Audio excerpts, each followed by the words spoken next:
You know how politics feels pretty hopeless lately? You know, there was that like really saccharine and grim inauguration this week, and it just, I don't know, it kind of depressed me. Well, we have the prescription for that, and it's not more cowbell, it's the strike. Striking, as scary as it can be, delivers the goods. That's been proven time and time again throughout the history of capitalism. The only thing that will achieve real progress is collective actions that threaten the one thing that makes the system go, and that is profit. And the best way to threaten profit is to withhold labor by striking. Because you see, if one worker alone refuses to work, it's easy for the boss to fire them. But if all the workers collectively refuse to work at the same time, well, then it's much more difficult for the boss to fire them all at the same time, hire an entire new staff, teach them how to work and how all things work. The delays would be untenable, so the company is forced to negotiate to end the strike. And this week saw a remarkable strike. Every member of the union Teamsters Local 202 at the Hunts Point Terminal Produce Market now on strike after the market denied their request for a raise of $1 more an hour. The market's counteroffer was an increase of 32 cents an hour. It's not good enough just to clap for them and say they're essential. When they ask for a decent raise, a fair number, they should be told, yes, you can have that and thank you. I just love that, you know? You should be told, yes, you can have that, and thank you. So the International Brotherhood of Teamsters went on strike. You know the Teamsters. They're probably the most famous union in America. They represent 1.3 million workers, and they're primarily known for representing workers in logistics and transportation sectors, although not exclusively. And if you don't know the Teamsters, go watch The Irishman and learn something.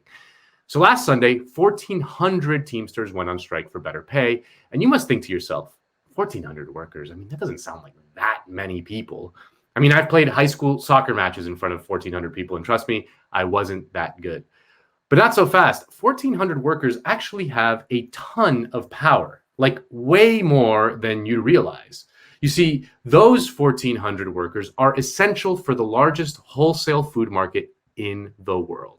The Hunts Point Terminal Market is the largest wholesale produce market in the world, delivering fruits and vegetables to grocery stores and restaurants. It provides to 22 million people in 49 states. The union says without these workers to sort and deliver the products, the tri-state area's food supply will be greatly impacted.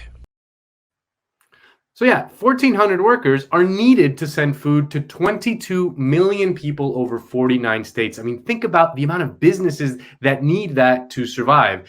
It provides over 60% of the produce in New York City alone, which is a city of 8 million people.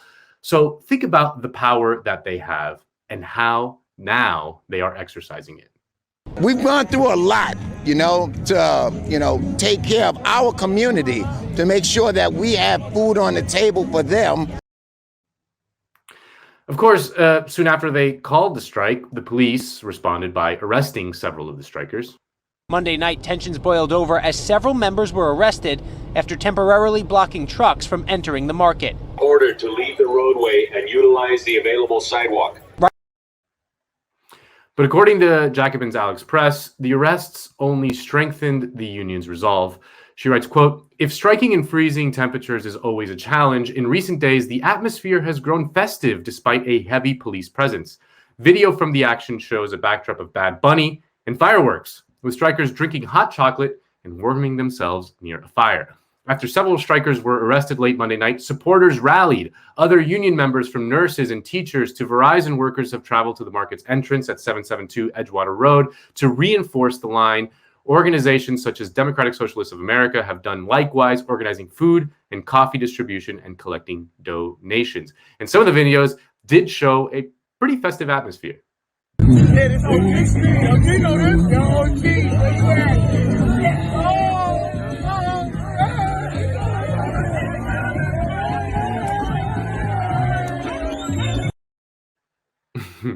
It's fun.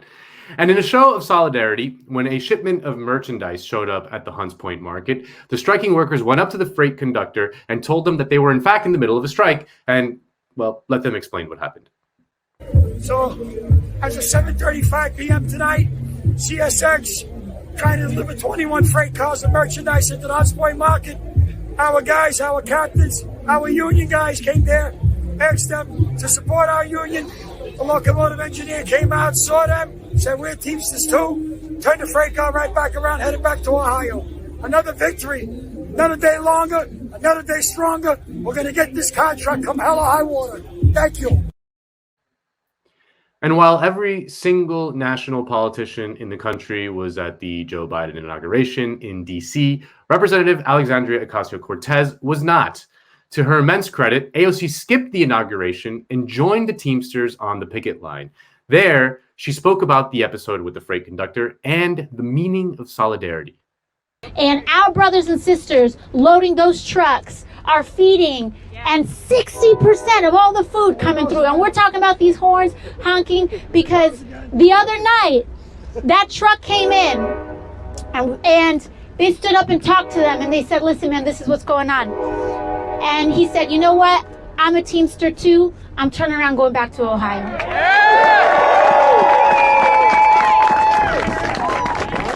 Sent shivers down our spine. Shivers of solidarity down our spine over here. And I'm sure we scared those folks down over there. And that kind of solidarity is how we win everything. It's how we win our wages. It's how we win our rights. It's how we win a better country. And it's how we win our future. And I think it's so important that we remember that. Because yes, change happens at the ballot box. Yes, change happens in policy, but change happens on the picket line too. And we can't ever forget that. We can't ever forget that. So please, thank you all so much. Know what won this fight. Know what won it. It was the insistence. It was the willingness to put all of it on the line. Thank you to our brothers and sisters for your courage and your work to say, you know what? I'm going to put my mortgage on the line. I'm going to put all of it on the line for not just myself, but my family and everyone who enjoys this job after me. That's what you all did. So thank you so much. You have created a model for this country, and I hope everyone in this country is watching and shows what courage can create, what solidarity can create, and what a union can create. So who are we? Who are we? Who are we? Thank you very much. And that was AOC's second night on the picket line, by the way. And other Teamster leaders from around the country poured in. Here's Sean O'Brien, president of the Local 25 in Boston, who is running to be the Teamster general president in the fall. You walk in there with your head high and you make certain that these employers understand. These employers understand. They're just tenants in our house. And make certain you let them know that the next time that they make an irrational decision, they need to look at the video of what you accomplish out here and understand that when you take on one Teamster, you take on every Teamster. Thank you very much. Good luck. Now, this is the first strike in 35 years at Hunts Point Market. And Jane McAlevey, who you know from this show and others, always talks about how workers learn to strike by watching other workers strike and win. And you're already seeing that this week because it wasn't just the Teamsters in New York that went on strike. A very different group of workers in New York also led a work stoppage. On Thursday, the staff at the New Yorker magazine led a 24-hour work stoppage, the timing of which was crucial because it meant the New Yorker's website did not get any new content on the day after Biden's inauguration. And Jacobin's Alex Press talked to Hannah Eisenman, the New Yorker Union's secretary-treasurer, and asked her about what the Teamsters' action meant to them. She goes, asked about the Teamsters strike taking place just north of the New Yorker offices, Eisenman said the following: "Our members are inspired by the brave workers striking for what's right at Hunts Point. Though we may do different kinds of work, labor struggles across industries are obviously connected. We are all fighting for humane, dignified conditions, and it's galvanizing to see union members taking such powerful action to raise the standards of another New York institution. We support the Teamsters in their demands and in their strike, and we thank them for showing workers everywhere how it's done." So think about that. Teamsters working in produce shipping and New Yorker writers who sit around and write about like poetry and shit. They couldn't be more different, but their struggle is the same because they are both workers. And that's a beautiful thing. We need more of that. We need to see that the real fights are not amongst ourselves. The real fights are with the bosses, the people who own everything in this society. And as Biden takes power, and he nominally supports labor, while the Republicans are openly hostile to that, we need to keep the pressure on. The more labor action there is, the more real change you will see. I mean, it's like that scene in Sorry to Bother You. Yeah, you can call your congressman, like the liberals tell you to do every time there's some issue and if you want change. But at the end of the day, that doesn't affect that much. If you really want change, you need powerful and militant unions. And it wasn't until the main character joined the union fight at his workplace that he was able to effect change. And as Alex Press writes, quote, workers in the United States used to strike in the millions. Around 10% of the workforce withheld their labor in 1946. I mean, think about that. But strike activity has drastically diminished in recent decades. 2020 saw only around 10 major work stoppages, with major being defined as involving 1,000 workers or more. 2019 saw around 25. The strike at Hunts Point Market marks 2021's first new major work stoppage. And even if you are not part of a union, there are always ways you can lend your support. DSA, for example, led an organizing effort to send members to the picket line, bring food to the strikers, and raised money for a strike fund. And so, the workers at Hunts Point Market, who are as essential as can be, delivering food to millions, asked for $1 an hour raise. The company said, no, you only get 30 cents. And so they went on strike. And they were there all week, struggling against the cold, the insecurity of not working, and of course, the cops. But I want to play the speech that Local 202 President Dan Kane delivered on the picket line, because I think it's worth listening in full. Now, this is pretty long, but I really think it's worth playing the entire thing. Tech didn't know that we would be getting friends from all over the country who've sort of bought into this movement, that regular people matter. But it sort of makes sense, because I think there's a lot of people who feel that they get pushed around a little bit, and they do the day in, day out dirty work in this country, and they're told they're essential on one day, but on the next day they're forgotten.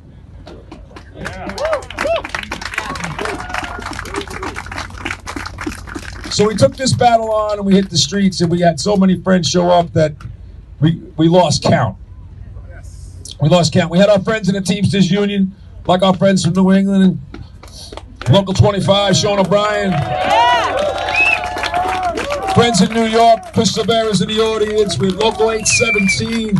Many, many locals through this week have shown up, stood up and shown up. And unions from around this city and indeed throughout the country. And then young people showed up and just volunteered to help us. I'm amazed at their energy and their commitment just to other people. I asked them, do you need any help? Do you need any money? No. We're okay. We want to help you.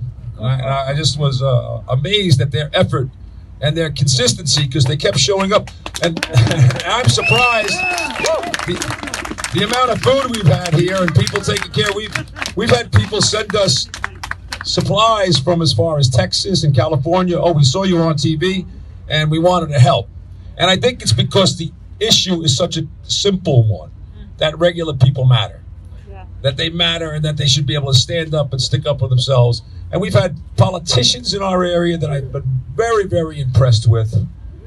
From local politicians to people hearing about our plight, they too saw that regular people every day do work that we don't pay attention to.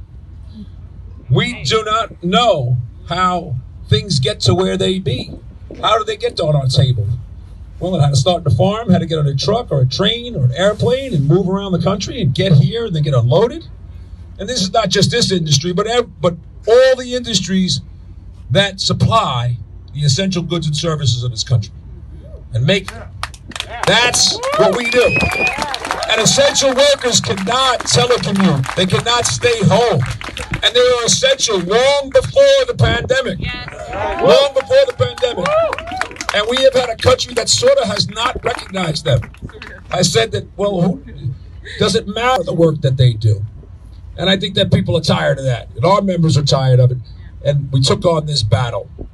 And it was somewhat of a battle. I mean, as you can tell on Instagram, and we got some tough people in the union here, standing up for their rights. And I was never so proud as to be out in the middle of the street the other night at 3 a.m. with working class people, with kids and families and bills and things to do. And there they were, standing up for themselves, but also all the rest of the people in this country. They had enough of this stuff. And I want to tell you, that day, I believe, struck a chord in working class people in this country.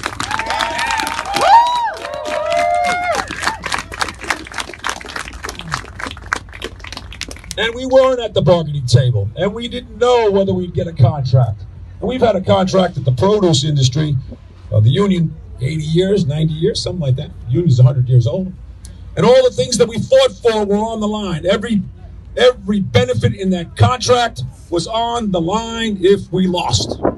If we couldn't hold this line, if we couldn't keep people engaged, if we couldn't keep this fight up, everything that we've earned over those years, from pensions to hospitalization to the work week to everything that we have come to know in our employment, would be on the line.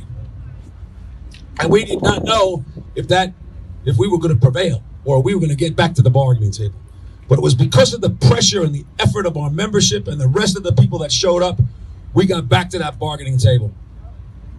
And today, I'm proud that we have reached a tentative agreement to sign a new contract to protect our wages.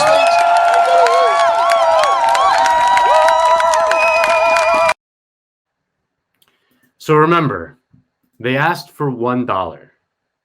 The company said, no, you get 30 cents. So they went on strike. And that tentative agreement that Dan Kane just mentioned was for a 70% increase, 70 cent increase in pay. This morning, the Teamsters voted for the new contract unanimously. So it's safe to say that the strike worked. I really appreciated that last video.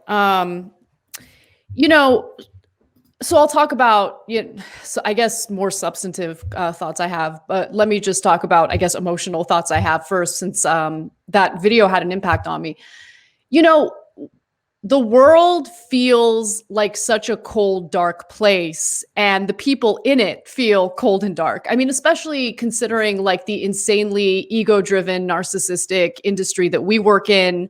And it just, I guess it really does skew your perception of people sometimes. And so that video really like spoke to me because, I mean, people who have, have their own issues, and have no resources and are dealing with an incredibly cruel government that keeps pushing neoliberal policies down our throats, even as it's making us poorer and sicker. They took time out of their day to show up and help, DSA members wanting to contribute in any way they can. Like, I guess like the humanity around it is so, so important. And getting to the more, substantive thing I wanted to bring up is that power is collective power. It's not based on one personality. It's not based on one leader. It's not based on one congresswoman or congressman. It's based on collective action. It's based on people understanding where they have power and how they can join forces with their colleagues, with their comrades, whatever word you want to use to describe them, in order to challenge people who consistently have power and, essentially decide what our livelihoods are going to be, what our quality of life is going to be. If one of them on their own decided to speak up and stand up to their employer, they're done. Especially if they're not unionized, they're done. They're done. Next, there's a long line of people waiting to take this job, right? But when you have that kind of collective action, it's just way more powerful. And again, the main word here is power. Power. Understand power and use it. And I love watching these success stories, and it feels like, it doesn't happen as often as we would like, right? But when it does happen, I think it's really important to celebrate it, because as Jane McAlevey says, like, winning is important. It's like taking a vitamin. It energizes you and encourages you to keep going. So I love this story so much, and I'm glad you did it. Yeah, we live in an age of extreme cynicism, and it's easy to understand why people feel that way. I mean, politics has essentially done nothing for 40 years in this country, right? Since the neoliberal era, we've just been in a sort of downward slide that no matter who you vote for, no matter who's in power, just seems to be continuously going in the same direction. I mean, yeah, there's differences between, you know, your elected leaders and whatnot for important issues, but in the grand scheme of things, at the really big picture level, wages are going down, have been going down. The, you know, protections for workers have been disappearing. The welfare state has been eroded. You know, more of our public goods have been transferred to private hands. Again, more blame to one to the other, whatever, but the big picture remains the same, and the trajectory has been the same no matter who is in power. The big constant has been an attack on labor power, and that is why the trajectory is downward. And because politics hasn't delivered the goods, people are cynical, and then because people are cynical, they don't stand up and fight, and then politics gets worse, and so it becomes a vicious cycle. Winning is important, like doing this kind of thing and then pointing to that as an example of what we need to be doing is important, because people need to feel like if they do something, they're going to win. I mean, this is and so much of our media class and propaganda tells us that in order to affect change, we need to do things that don't actually really affect change all that much. Right. Like, for example, call your congressman or do a hashtag or the thing, you know, like, yeah, maybe some, you know, they have some maybe small effect on the margins or whatever, but like without labor power, there is no progress. There's just period. It never has happened anywhere in the history of capitalism. Has there been any sort of progress without labor power at the forefront? Point to anything you want. The right to vote, the right to civil rights, right? Which the labor aspect of civil rights has been completely erased from the history. Yep. Completely erased from the popular imagination. It's just impossible to get anything done, anything, unless you strike at the heart of the system, which is profit. Profit is what makes the system go round. And if you don't threaten profit, they will ignore you. They will, you know, let out little safety valves here and there to ease the pressure, let you protest on the streets, you know, the Women's March, the George Floyd protest, all that stuff, you know, like, yeah, if you don't threaten profits, you're not getting anything. Nothing. And that's why I think it's like when you see something like this and you see the weight of propaganda behind demonizing something like this. I mean, we all laughed at that New York Times headline correction. I don't know, Kale, if you have the graphic, but it's like, yeah. So the original New York Times headline was what's in red, right? Why market workers are on strike. They want $1 an hour raise. It was changed afterwards to strike at largest U.S. wholesale produce market, threatens supply chain. Oh my God, look, all of a sudden the workers are a threat, you know? Right, exactly. This is the liberal New York Times. So you have... This is where the work of understanding history, understanding ideology is very important, because it gives you the tools to see something like this and filter it and be like, no, this is bullshit. These workers are in the right. They should strike and they should get whatever, like Dan Kane said in that video. It's hilarious. It's like they should be told, yes, you can have it and thank you. You know, like, no, totally.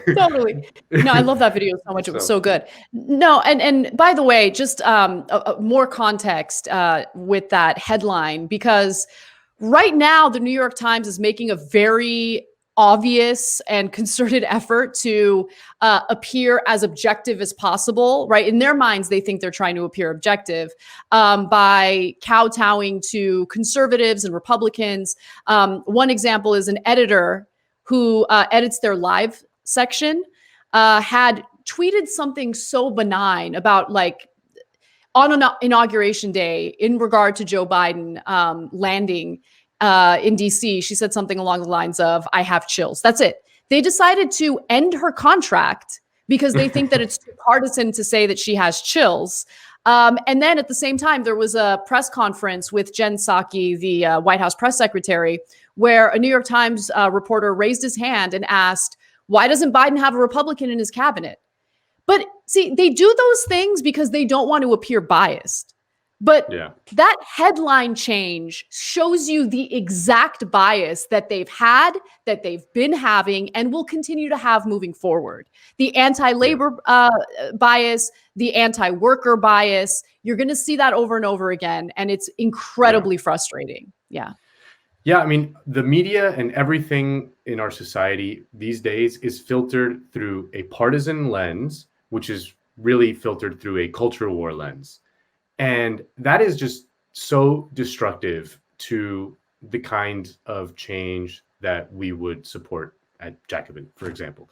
That the obsession with culture war and partisan fighting it misses the actual fight, which is between capital and labor. Like the sort of central Marxian critique still holds true, that history is a class war and that the real fight is between capital and labor.